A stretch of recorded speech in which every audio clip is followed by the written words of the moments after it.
Welcome to truthcloud.org's first podcast, and today we're featuring a soon-to-be missionary. Tara, just tell us a little bit about yourself, who you are, where you're from, and maybe a little bit about your background, your interest in foreign missions. My name is Tara Martin. I'm from Lexington, Kentucky, Brother Stephen's Church at Lex Tab. I've long been interested in missions. As a young child, I couldn't wait for missionaries to come to church, see their pictures, hear their stories, hear about all the wonderful things that they were doing in the name of Jesus. That's great. That's really exciting. So from that initial interest in missions when you were younger, can you remember that specific first time, if you had one, that you really felt like God was calling you to a greater work in missions? That was the first time I actually really felt the call to meet the burden of missions. Was probably 2007 at National Youth Congress in Charlotte, North Carolina. They were talking about the Apostolic Youth Corps trips, and I can remember thinking that, oh my word, I want to go so bad. I want to be a part of that so bad.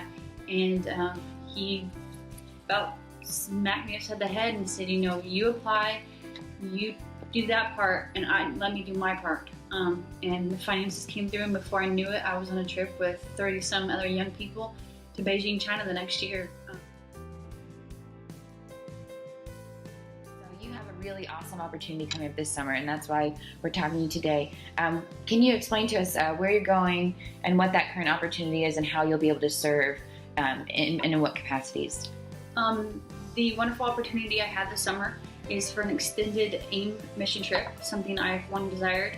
The AYC trips were a little bit shorter. This one will be 6 months. I've been approved to join the missionaries in Jordan, and I hope to help them establish a Sunday school program for the children.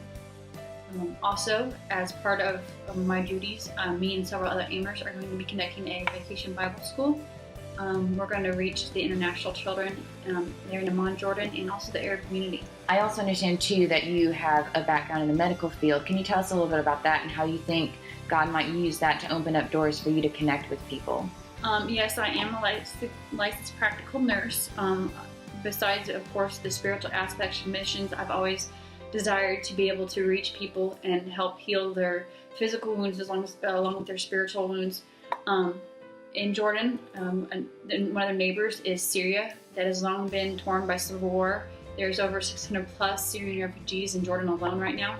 And it is my hope and prayer that I am able to reach out to them, both with humanitarian aid and spiritual assistance while I'm over there. Okay, and when we think about Jordan and think about the Middle East, obviously that's not a vacation spot. That's not somewhere you just wake up and decide to go there. I know there's a lot of unrest over there.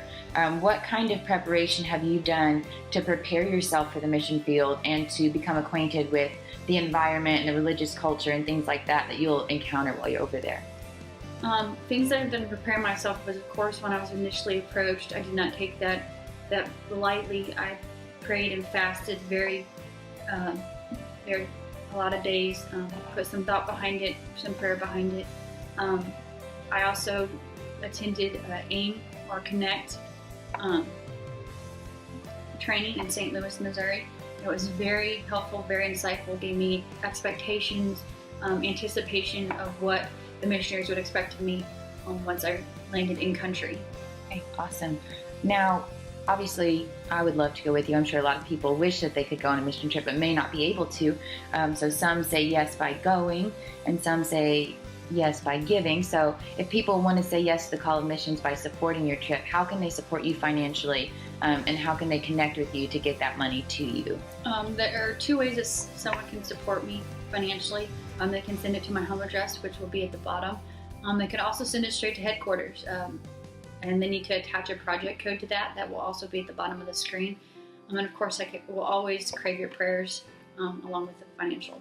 Okay, if there were 3 specific things that people watching this video could pray about for Jordan, for your trip, what would a couple of things maybe be that they could pray specifically for Jordan and the Middle East and for your mission time while you're over there?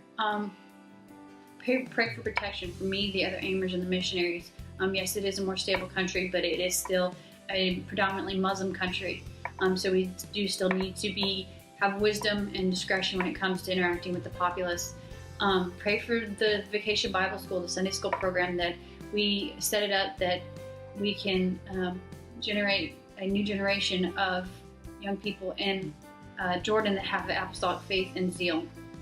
Okay, and lastly, obviously mission work is something that really excites me. I personally have a burden for missions, but I believe God does want to raise up a generation of young missionaries to step into the holes that some of these elders are leaving behind, and there's such incredible shoes to fill. As an aspiring missionary, as an active missionary, that you're going to be stepping into that this summer, what are some things that you would say to young people who feel maybe an interest or a call to missions, but feel like they don't know how to take that next step, they don't know how to raise money for a mission trip, they don't even know if it's possible or how they would get overseas? What advice would you give a young person that's feeling that call to go? First, answer that call in your home city, in your home church. That's where mission starts. If you're not willing to do it at home, then what makes you think you're going to be able to do it overseas? So start there. Also, learn to let God take care of the money part of it. A lot of times I never thought it was going to come together, but He always came through. Apply. You can't go anywhere unless you apply first, unless you take that first step. You can't say yes to something if they haven't said yes to you. And always pray, always seek to serve, because that's what missions is. It's serving both God and it's serving the people of the country you end up in. So just take that step of serving in country, and you're in your own city and in your own church. All right, well, thank you. That's been our time with Tara today. Please keep her in your prayers and do whatever you can to support her financially, even if it's $5.